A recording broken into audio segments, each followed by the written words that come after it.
All right, here's the last one for today. Um, I've already told you, punks, you know what a punk is, right? It grows, it's a weed, grows in a swamp, and it has a seed pod. It's about 6 inches to maybe 10, 12 inches.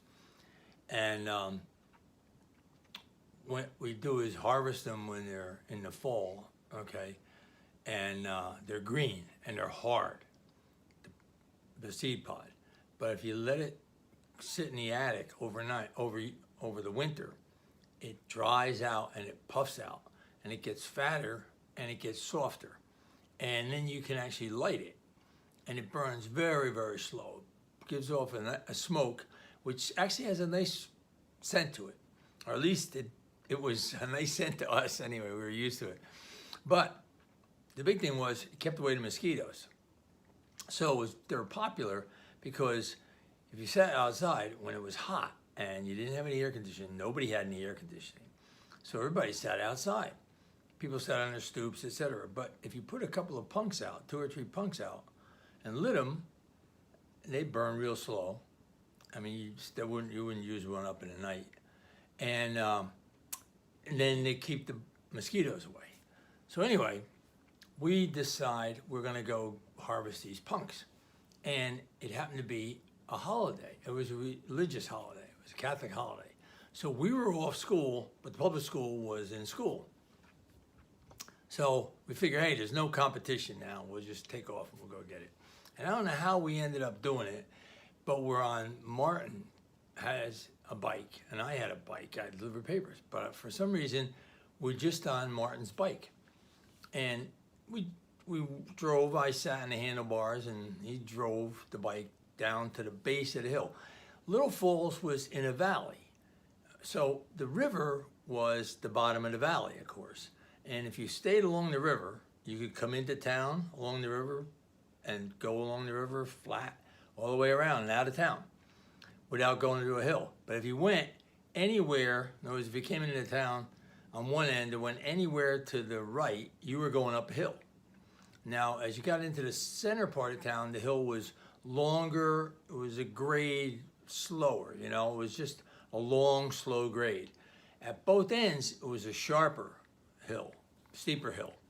So we're at the one end of town, we're at the, I guess the east end of town, going towards New York City that way. And we're going up the hill. And you had to walk your bike up the hill. There was no 10-speed bikes in those days. You could pedal real fast and it would move up the hill. There were regular bikes, no speed, just one gear, that was it. So you couldn't possibly pedal up that hill. So we pushed the bike up the hill. Anyway, we get up there and we harvest all these punks. Now you just cut the punk off, right? So you got a long stem on the punk, about that beginning of the punk. So they're pretty big. And we had 2 bundles of punks and we wrapped them up with some. So I had 2 bundles of punks. Now I'm sitting on the handlebars of the bike with 2 bundles of punks, right? One on each side. And we're going down the hill. Now you can't go on a sidewalk. Today they have sidewalks that have, you know, it tapers down for handicap and then the other side tapers up for handicap. No, this is just a curb, okay? So there were no handicap. I mean, I don't know how handicapped people got around, to tell you the truth. But there was no handicap lane. So you couldn't ride on a sidewalk. You'd be going off a curb and then going up a curb. You ruin your bike for sure. Plus, break your neck probably. Anyway, but don't forget, this is maybe 1950, you know, I don't know, 3 or 4 or 5. We're in the 7th or 8th grade. There's no cars on the road.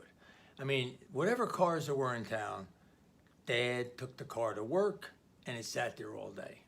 And that's it. There was an occasional bus went through town, occasional, especially, you know, once the busy part of the day, the morning was done, the bus went, you know, every hour and a half or something like that. So there was a bus once in a while and, you know, every once in a while a police car. We only had 1 or 2 police cars in town.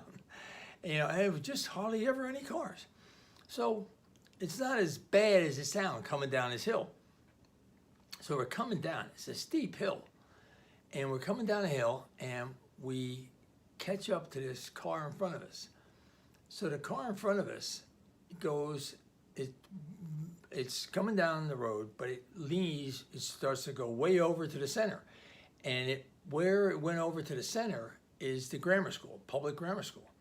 So the Great Nass Grammar School. So we figured, I just thought, I'm sitting there holding the punks, right? I figure it's somebody's gonna turn in to the school, and that's going the other way. So I told Martin, take it on the right. So he can't really see because I'm sitting in front of him, right? He's on the, so he swings over on the right to take it, and it's a lady in the car, and she had swung over because she was afraid to make the turn into her driveway too sharp. And don't forget, they didn't have power steering then. So the car had regular steering, so she had to work at steering the car. And so it was slower, but she turns right in front of us. And by the time I saw the car, because I told Martin, take it on the side, like, you know, I look back, she's cutting right in front of us. I go, throw the punks in the air. I throw the punks. I tried to brace myself. The bike hits the car, hits the door of the car. I hit, my two knees hit the window of the car, slapped me flat on the top of the car. I slid across the car, flipped over, and landed on my back on the road. Oh, back of my head, the world is spinning. This lady is screaming. I mean, she just started screaming and never stopped. She was an Italian lady, real high-pitched voice, screaming, just screaming. So I'm laying on the thing, oh, my head, and now I know we're in trouble, right? There's punks all over the place. I get up, I stagger around the car. Martin is all bent over. He hit the car. I don't know if he even saw the car that he hit, you know, boom, but he got totally surprised by it too. I mean, I went over the car, he went into the car. The window is all smashed in. The door's all busted up. I don't know about the top of the car and stuff like that. But anyway, she's still screaming in the car. I come around, Martin's on his hands and knees. I help him get up. We grab the bike, the two of us grab the bike. The front tire on the bike looks like a hot dog. I mean, it got smashed in like, you know, so you can't ride the bike. We grab the bike and we start running like little steps, going down the rest of the hill, because we're only about 2/3 of the way down the hill. So we go down the rest of the hill, lady's still screaming, nobody else comes out, no other cars come by, either way. We go down the bottom of the hill, and there's a area of woods, like trees and, you know, I mean, not heavy woods, but heavy enough that with brush and everything else in there, that we could get in there, put the bike down, and lay down and hide. So we get in the woods, and I'm in pain, Martin's in pain. We're laying in the woods, and sure enough, eventually a cop comes along. Cop comes up, starts talking to the lady. By this time, she stopped crying and screaming.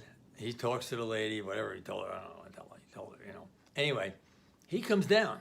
He comes down, walks along, and looks in, but he doesn't walk in to the woods.